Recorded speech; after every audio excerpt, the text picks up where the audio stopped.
Lha Pak, delen ndukur cek ketok wong wedok.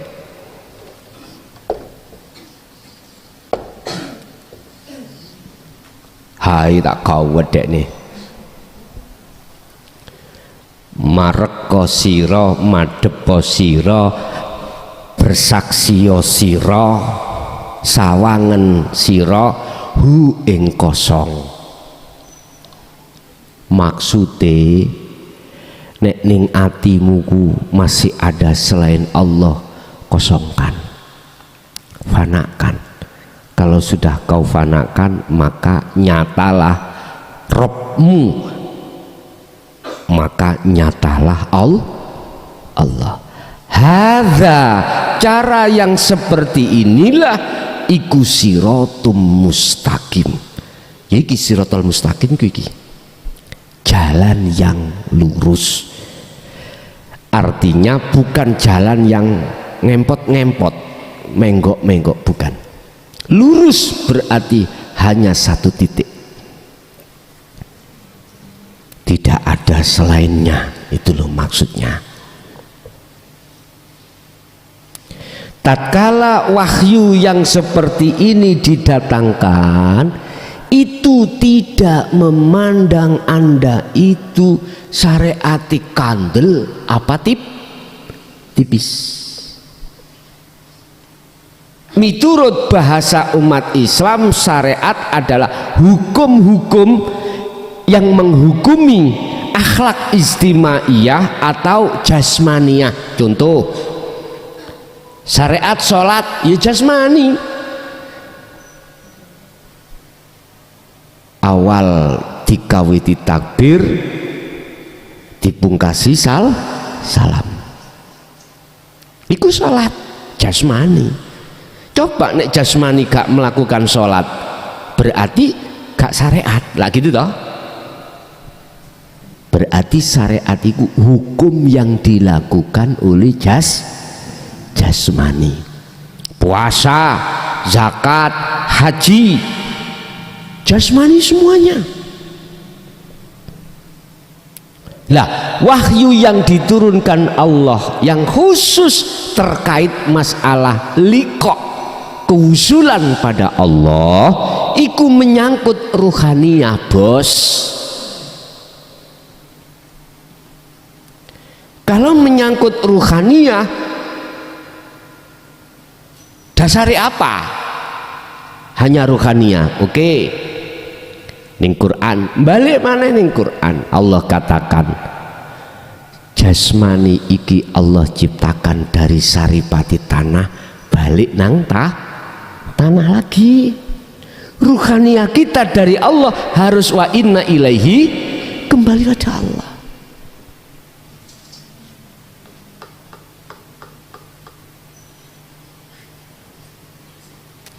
Berarti hukum hakikat itu menghukumi ruhaniyah, termasuk dawe Allah wa anibu tadi.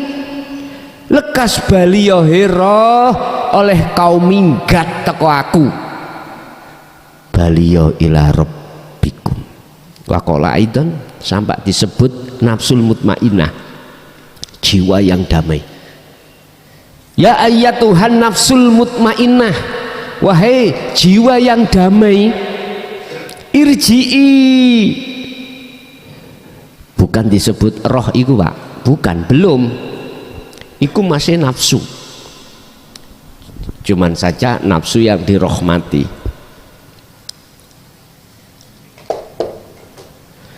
Disebut nafsu karena ruh itu belum fitrah. Disebut belum fitrah, ruh sampan kalih kula iki masih punya iman selain Allah, alias belum ihsan. Makanya disebut ya ayyatuhan nafsul mutmainnah.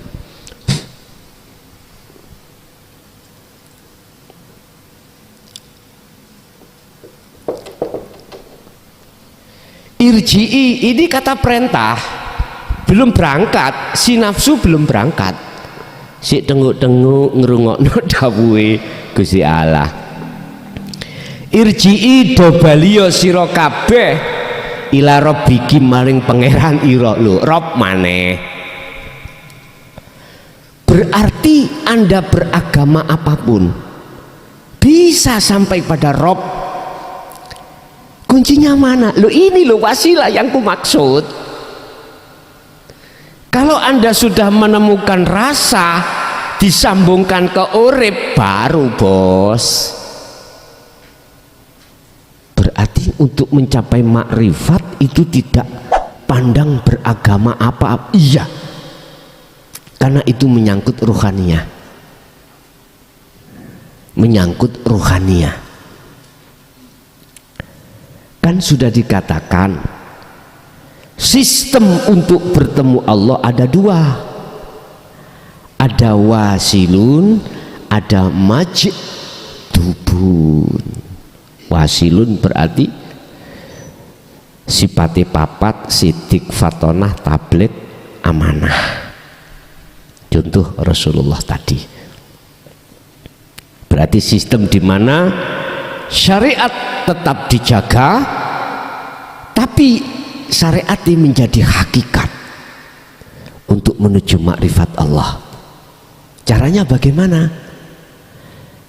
Hukum di dalam syariat yang menghukumi jasad itu hanya dua Pak, larangan dan perintah. Menjaga larangan, menjaga perintah.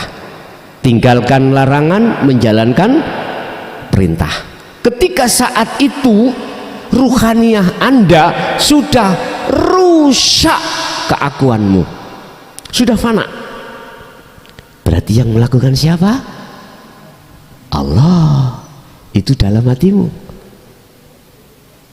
Berarti akunya bukan aku makhluk, ngoten nggih? Akunya itu akunya Allah di dalam hatimu.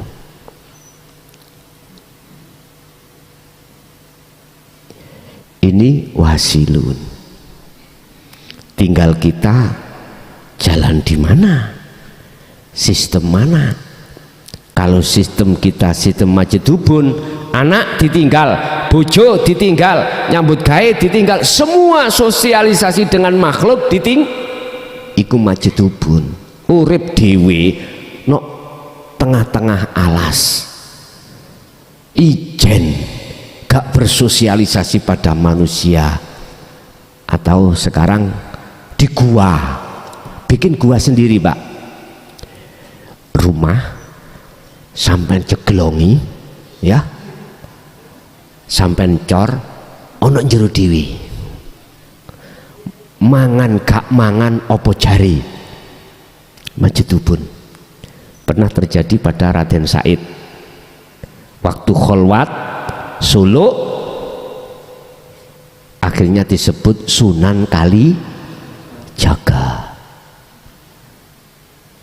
Mangan gak dipikir, oh majdubun gak mangan yo karpe, mangan yo karpe. Lah nek sik golek badokan ae yo gak majdubun Pak, iku kudune wasilun. Lah terus aku pilih pundi Gus? Ya sak enak ampean. Nek majdubun ya tinggalan anak istrimu cek dipek wong. Lah iya cek diramut wong. Lah ngoten to? Sing gelem ngramut. Nek ngrambut mboke ya sak anak. Aja ngrambut mboke tok, Pak. Ya kudu sak anake. Lho Gus, wong kula niku tuku nek sak nang pasar pitik babon gak sak anake. Aja bedakno ambek pitik babon. Lah nek kuwi goleki mbokne tok. Lah anake sapa engko? Sing ngimpuni ya sak anake. Kalau majdubun nggak ada masalah, karena sudah memang ditinggalkan semuanya. Wis nggak ada hitung-hitungan, nggak ada Pak, nggak ada hitung-hitungan.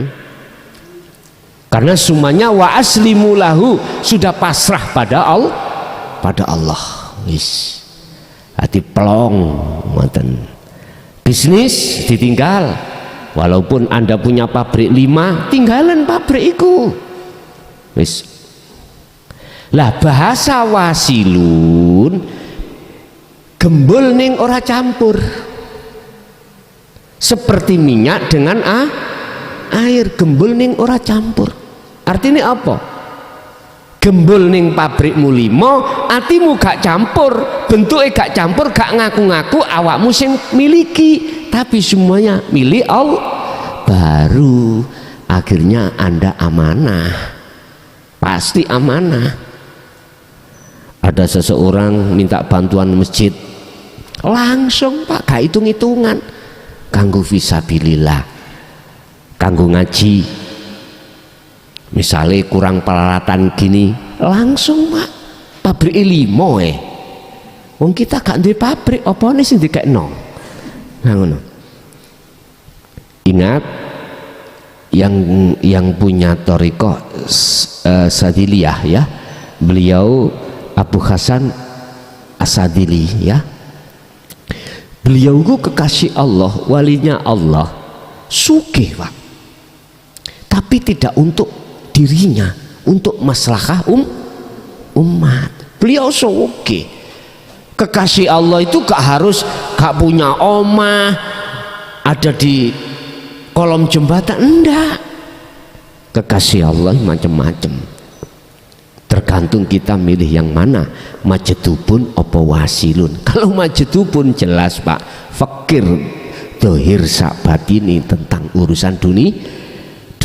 Kalau lewat wasilun, ya inilah yang dimaksud fit dunya hasanah wa fil akhirati hasanah. Ya wis terserah jenengan pilih yang mana.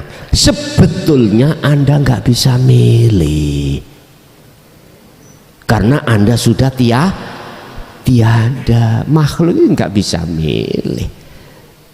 Itu Allah sendiri yang menempatkan. Cuman gara-gara kita belum sampai musyahadah itulah akhirnya kita ngomong sing apik ya dalanku, bukan dalane kae. Yang benar jalanku, jalan kae salah. Sing benar madhabku, duduk madhab itu yang benar itu salah.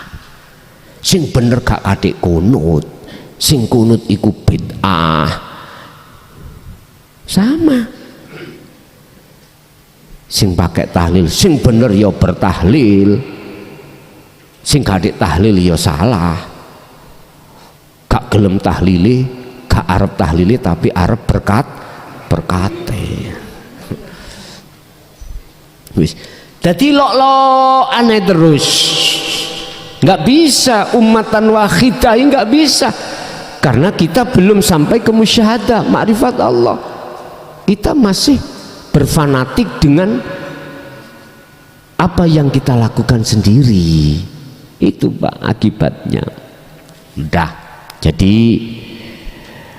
mensikapi dari panjenengan itu, kalau sudah yastami'unal qaul, sudah paham tentang ilmunya, bagaimana cara untuk jenengan iki sampai pada Allah, yang itu tidak bisa lepas dari wasil atau wasilah yang sudah jenengan pegang. Sistem sampean ya ngeten, abaikanlah semua apapun makalah-makalah yang sifatnya makalah itu menyalahkan Anda. Yang penting bagaimana Anda itu bisa khusyuk, khudur, selalu bersama Allah. Innani anallah la ilaha illa ana fa'budni wa aqimis sholah li dzikri. Anda disuruh sholat itu bukan untuk mencari surga, untuk mencari pahala. Maksudnya semata-mata aqimis sholah li dzikri, supaya Anda ingat padaku. Ingat yang dimaksud, Anda berdiri kudu ingat iku berdirinya siapa. Loh ngoten lho. Kalau itu datangnya dari Allah, berhubung wasilahnya belum dipegang, ya nggak bisa Pak. Laksana seseorang yang sewu mari makan gak kudune sing walaupun sampean dendeno tetep ora met. Tapi nanti kalau sudah waktunya kotoran itu keluar, jenengan gak patek, gak begitu ngeden, iso-iso nek sampean empet iku bakal kecerit. Lah ngoten nggih? Bisa jadi, udah waktunya. Gitu loh Pak. Mengapa sih selalu saya contohkan pada ayat-ayat seperti ini? Biar logika jenengan bisa menerima. Hati imannya pun juga begitu pada Allah. Begitulah Pak. Nek dulu isyarah yang diomong kinayah, kono cari gali kangkung, iku lah isyarah toh. Wong saya sendiri, jujur aja saya didhawuhi beliaunya Mbah Hayi, ngger mlaku wong ulon ojo tolah toleh. Loh, iku kan bahasa isyarah. Ngoten niku goleki maknane isyarah ndas kaya pedhot Pak. Tapi santri biyen gak katik bantah Pak, gak katik celomotan. Nggih dilakoni mlaku ngulon nek gak tolah. Ternyata maksudnya ati sampean iki fak butuh kenceng nanggone kosong, gak tolah toleh, hati tidak tolah toleh urusan dunia, maksudnya kenceng nanggone urip hidup. Lah berhubung sirul asrori belum digawakno ya ngeluh Pak. Akhirnya dengan birriyadati wal adhkar seperti itulah maka Allah membuka, ketemulah sirul asr. Oh begini gimpun lah sak mangke jenengan wis dilomani Allah, mudah tolong suami jenengan, istri jenengan, orang dekat jenengan kasih tahu bila mana dia membutuhkan. Jikalau tidak membutuhkan, kenalkan. Jikalau tetap enggak mau menerima, jangan berkecil hati Anda. Siapa tahu sekarang belum kebuka, lusa besok nanti dibuka. Ngaten ya. Kalau mentok sudah, ya itu tadi udah. Terserah itu. Nggih, ada lagi?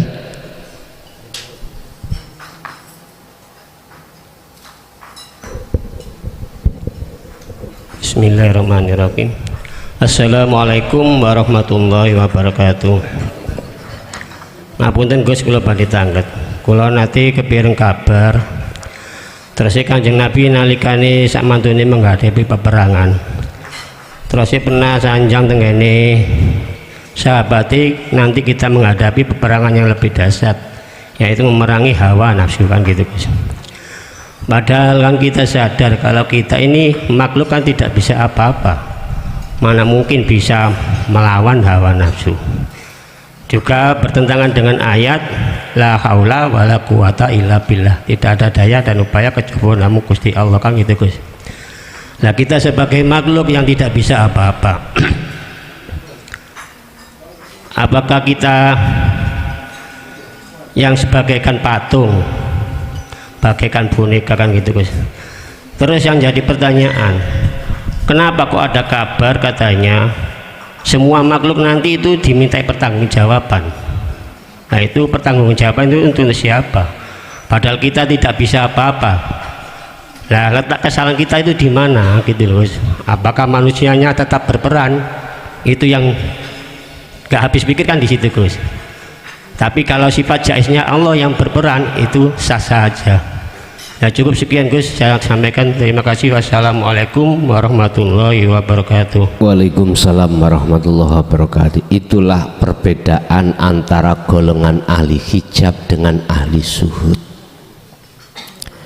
Sebelum kita masuk di dalam ahli suhud, keahatan pada Allah, maka fisabilihi, di dalam jalan Allah merangi hawa nafsu. Opo iso wong makhluk iku sifatnya la haula? Ayat ini berlaku bagi kita yang belum diahad. sehingga ayat la haula wala quwata illa billah itu hanya berlaku pada diri zahir kita, sementara ruhaniah kita belum. Dan inilah sebagai proses kita sebagai ahli hijab ya seperti itu. Tetapi sudah nggak ngaku-ngaku, nafsunya sudah nggak muncul, keakuannya itu sudah nggak muncul sebagai makhluk.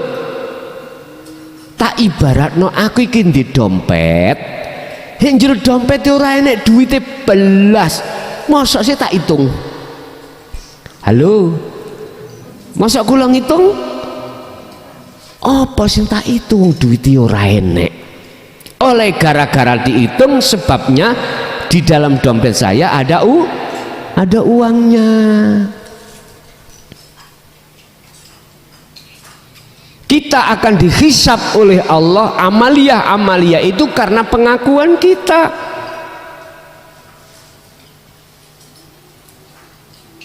Kalau sudah lepas, rusak pengakuan kita sebagai makhluk dan menetapkan pengakuannya Allah, ya ini golongan-golongan yang bighairi. Sekalipun jenengan di dunia itu wong sing sugih dunya, sugih anak, sugih meri, sugih minti, sugih tumo, basman nggih, zahire tapi batin sampean sudah rusak keakuan sampean, maka inilah golongan yang dikatakan bighairi hisab. Ini sayaquluna alladziina qalu udkhuluha bisalamin aminin, gak katik proses, enggak mlebu aman, tempatmu wis disediakan aman. Bapak Ibu, jadi olehnya Allah itu menuntut pertanggungjawaban karena kita sebagai hamba masih ada di posisi ahli hijab, ahli yang ngaku.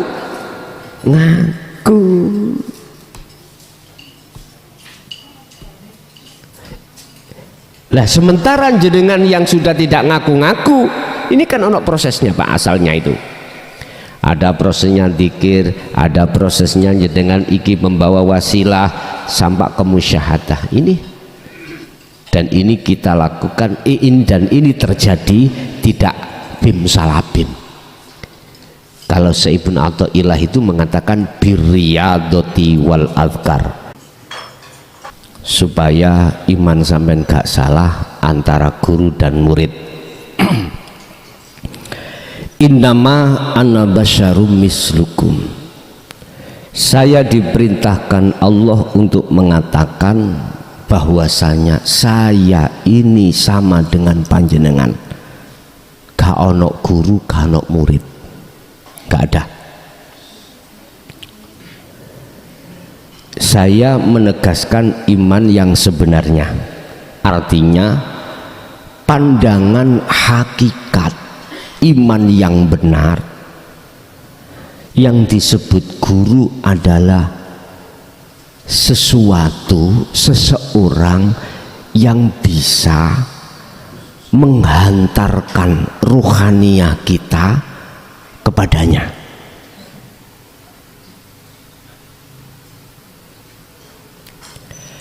Antara yang menghantarkan dan menuju terhadap tujuan itu nggak ada bedanya. Artinya apa?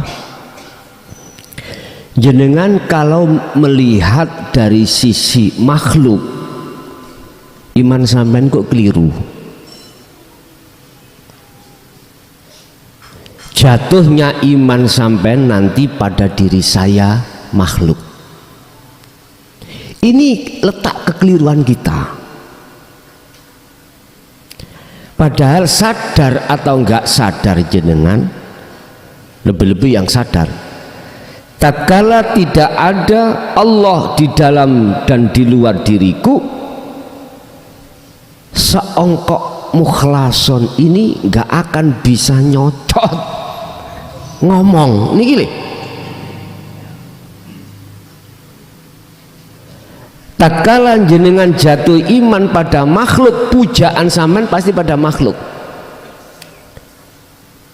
Kan sudah dikatakan Allah di dalam surah Al-Qasas ayat 56, innaka la tahdi man ahbabta, sesungguhnya kaum Muhammad tidak bisa menghantarkan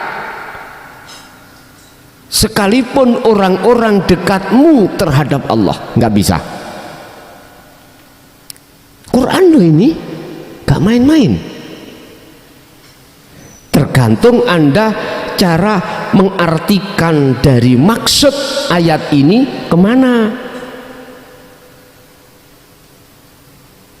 Kalau jenengan tarik ke hakikat, berarti makhluk siapapun tidak akan pernah bisa memberikan petunjuk, kecuali kalau kita tarik di syariat. Padahal maksud dan tujuan kita bertauhid itu nuju nang Allah. Berarti iman kita mandangnya harus pada Allah. Apalah daya Pak, saya ini tanpa Allah dalam diri saya nggak akan pernah bisa muncul keterangan yang belak-belakan, nggak akan pernah.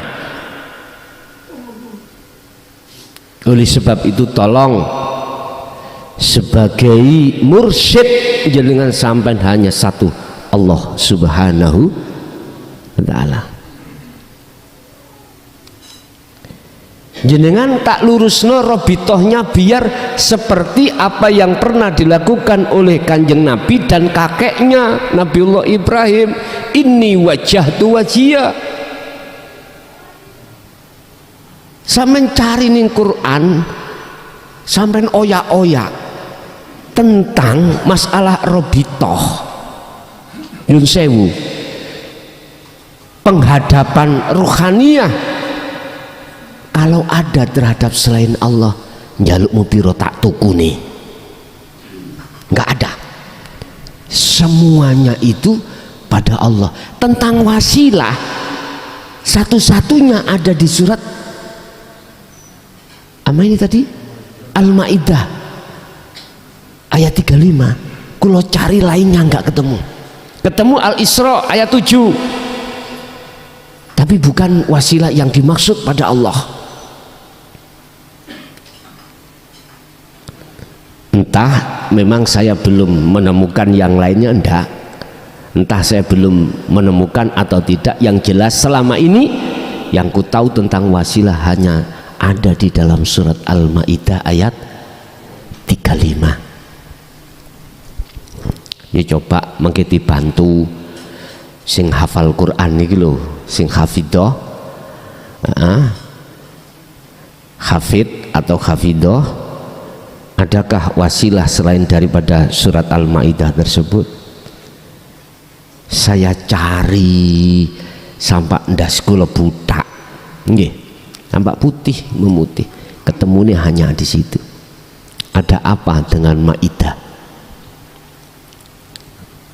Ada apa dengan Maidah? Bon, satu ya, hati tolong jenengan harus imannya pada Allah, hidup yang menguasai ini, jangan pada makhluk. Nek jenengan makhluk, jenengan pujaan ini mesti jatuhnya di makhluk. Ini bukan pendidikan hakikat. Kalau pendidikan hakikat, jatuhnya iman jenengan pada alladzi asra bi 'abdihi lail. Dialah zat hidup yang maha suci yang memperjalankan hambanya. Itu kalau nggak ada wasilah yo gak iso tembus Pak. Itu kalau kita belum memegang sirul asr, ia tidak bisa masuk. Lah terus bagaimana itu perusak syariatnya nanti? Lah gitu toh. Oke, biar syariat sampai ikut jalan, hakikat Anda juga nggak salah imani gini, walaupun lesan mengatakan iya sing nekakno legi iku gula, bahasa sampean gula di lisan dohir, tapi bahasa hati sampean adalah Allah. Ngoten. Jenengan ngomong ingsun, oke, secara lesan dohir itu makhluk, tapi hati sampean maksudnya ingsun harus Allah. Nah, untuk bisa sampai pada la ilaha illa ana, mau tidak mau wajib la buddha, ora kena ora, tidak bisa tidak, harus lewat sirul asrar. Apapun thariqah jenengan wajib masuk di sirul asrar bila mana kau ingin sampai pada kewusulan pada Allah. Satu. Nomor dua, bagaimana kita bisa liqa di musyahadah, pengertian tanda-tanda kalau kita sudah dimasukkan di maqam musyahadah makrifat pada Allah adalah, pun tolong sampai titeni. Pertama, la yarawna li anfusihim syai'an,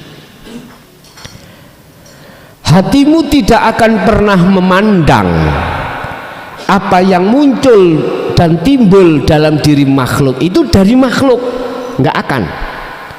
Hatimu tidak akan beriman apa yang muncul dan timbul segala apapun, baik dari dirimu atau di luar makhluk dirimu, itu datangnya dari makhluk, tidak akan. Kedua, bal yusyahiduna annal fa'ilahu wallahu ta'ala, Anda hanya memandang, mengimani sang yang berperan sebagai isim fa'il, pelaku adalah Allah. Yang nomor tiga, tatmainnul qulub, hatimu gak mudah gelisah, gak mudah susah, gak mudah takut. Maksudnya selalu hatimu damai, senajan utangmu durung kok sahur.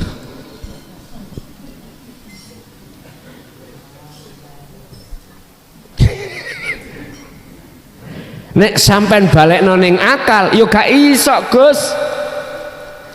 Iso emek ngukur-ngukur ambek sanggo uang. Nek sampean balekno ning akal ya, tapi nek sampean kembalikan pada iman hati sampean, yang terjadi dalam hatimu adalah tatmainnul qulub, damai anteng. Tinggal posisi kita ada di fana, opo di kamil, opo di bakok, hanya itu. Wis. Tanda musyahadah berarti dalam diri kita sudah tidak ada, apalagi kita. Itu musyahadah. Jadi sudah tidak ada pengakuan kita yang merasakan, kita yang mengimani adanya Allah atas segala, tidak. Kitanya sudah hilang. Kalau sudah di situ, Pak, gak mungkin kita itu hanya satu kali terus susah untuk ke situ lagi, gak mungkin. Sebab orang kalau sudah pernah datang di musola Al-Mahfud satu kali aja, pertama kali memang susah mencari-cari di mana karena belum tahu. Kalau sudah pernah satu kali, besok pingin kesini lagi, nggak susah, Pak, nggak susah. Kalau kepingin kesini, mungkin kita itu gak kepingin kepethuk Gusti Allah iki lho sing garano susah. Artinya nggak datang ke mahfud. Kalau kita ada keinginan ke ke musola Al-Mahfud, berhubung sudah pernah ke sini, nggak susah, nggak sulit Pak, nggak tanya-tanya, apalagi kita sudah sering ke musola Al-Mahfud. Kalau belum tahu mesti Gus kirim Sherlock Gus ngono, mesti seperti tadi itu dari Sepanjang datang mboten, oh jenengan, karena belum tahu. Jadi ketika di rumah beliau itu coro angen-angen dia di mana ya, belum bisa jawab arahnya di mana. Tapi jenengan yang sudah pernah ke sini nggak kadek Sherlock bos, Jogja jujuk saja kan nggak sulit toh kalau ada keinginan. Kalau kita pernah walaupun 1 detik aja di musyahadah, keinginan ada di dalam hati kita, maka pasti akan mudah. Caranya bagaimana? Oke, tadi yang dikatakan cara, mungkin jenengan harus terlebih dahulu mengikuti apa yang pernah dilakukan Rasulullah dan para pengikut setia beliau. Saya katakan pengikut setia beliau adalah tabi'ina solihin. Saya tidak mengatakan dari sisi nasab atau dzurriyyah, tidak, siapapun itu, mereka yang yadhkurunallaha qiyaman wa qu'udan wa ala junubihim, kondisi apapun jenengan harus selalu zikir sirul asror. Itu cara nih Pak. Ada lagi cara dalam surat Al-Insan, sering saya katakan ayat 25-26, Rasulullah diperintahkan Allah untuk selalu mulai pagi sampai sore malam hati harus selalu berzikir secara sistematis. Itulah cara untuk pindahnya kita dari su'aul basyirah ke ainul basyirah, dari ainul basyirah ke hakul basyirah sampai ke fana'ud dzikri. Itulah cara secara sistematis dari musyahadatul fana ke kamil ke bako, dari mahfud ke maksum. Itu caranya. Kita dalam 1 hari 1 malam dikasih Allah 24 jam dibagi 2 zona. Pertama zona waktu, momen kita jasmani masih ngurusi urusan dunia, kerjalah, bersosialisasi dengan teman lah, terus kita rembukan sama istri, anak, tetangga, macam-macam. Di situ Allah katakan, petu ono aku, temui aku di sini. Sebab fa'aina matuwalu fatama, di situ ono wajahku, jari Gusti, kata Allah. Lihatlah aku di istri, di suami, di anak, di kerjaan. Sebab apa yang timbul di situ sebetulnya itu aku yang melaksanakan. Nek dalam hikamiku nek cara kula Banyol ngeten. Lah iya son wong-wongi padha pekok kowe. Jarine gak ketok aku, padahal sing nglakokno iku aku. Kula nggih jawab, nggih Gusti, mbuh wong-wong kandanan ya pengkuh.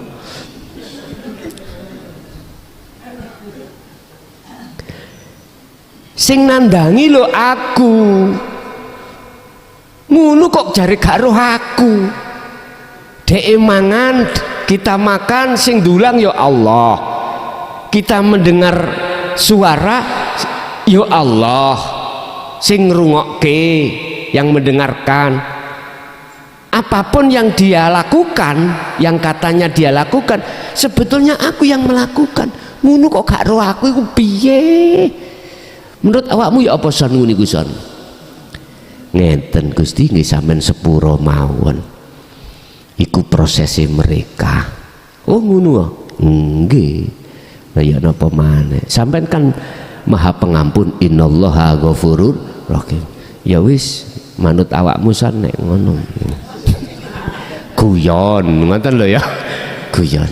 Inilah cerminan sifat Rasulullah ketika beliau itu laqad kana lakum fi rasulillahi uswatun, ada di sini. Ketika ada seseorang yang tidak mau menerima ajaran beliau, bahkan mencaci memaki, tidak beliau tinggalkan. Jawabannya gini, fasabbih bismi rabbika, Muhammad, sucikanlah hatimu dari perkara itu munculnya dari makhluk itu, sucikan. Artinya lihatlah aku yang membuat dia protes, yo aku. Oh ngoten. Nah, akhirnya beliau itu hatinya terbebaskan dari perkara-perkara makhluk. Makanya nggak ditinggal, Pak. Sampak-sampak dalam satu hadis ketika saat beliau di kaum Taif itu mayoritas nolak, Pak. Tidak hanya nolak, Rasulullah dicaci, dihantem kotoran onta bahkan batu sampai terkena beliau. Akhirnya malaikat Jibril ya itu menawarkan diri, ya Muhammad, gunung Uhud iki tak blek nih kepada umatmu yang ada di kaum Taif yang ingkar terhadap ajaran ini. Rasulullah jawabnya gini, mudah, kersane mungkin kalau dia tidak terbuka hatinya, barangkali anak-anaknya nanti akan menjadi pengikutku. Inilah alasan mengapa di antara Nabi dan Rasul bahasa syariat yang bisa mensyafaati umat itu adalah kanjeng Nabi Muhammad. Sehingga memandang apapun yang muncul dan timbul itu dari Allah, tidak dari makhluk. Inilah sebagai dasar para kekasih Allah mengatakan api elek iku sangka parani Gusti dari Allah. Jadi kembali kepada pertanyaan kedua tadi, cara untuk bisa masuk lagi di musyahadah, Bapak, jenengan harus menguatkan ar-roja. Ar-roja itu pengharapan, apa, azam, kehendak, kekarepan untuk bertemu Allah. Bisanya kekarepan ini bisa maujud ya, tidak menjadi tamani, angan-angan, khayalan, ya harus disertakan amal yang kumaksud prakteki dzikir sirul asrar.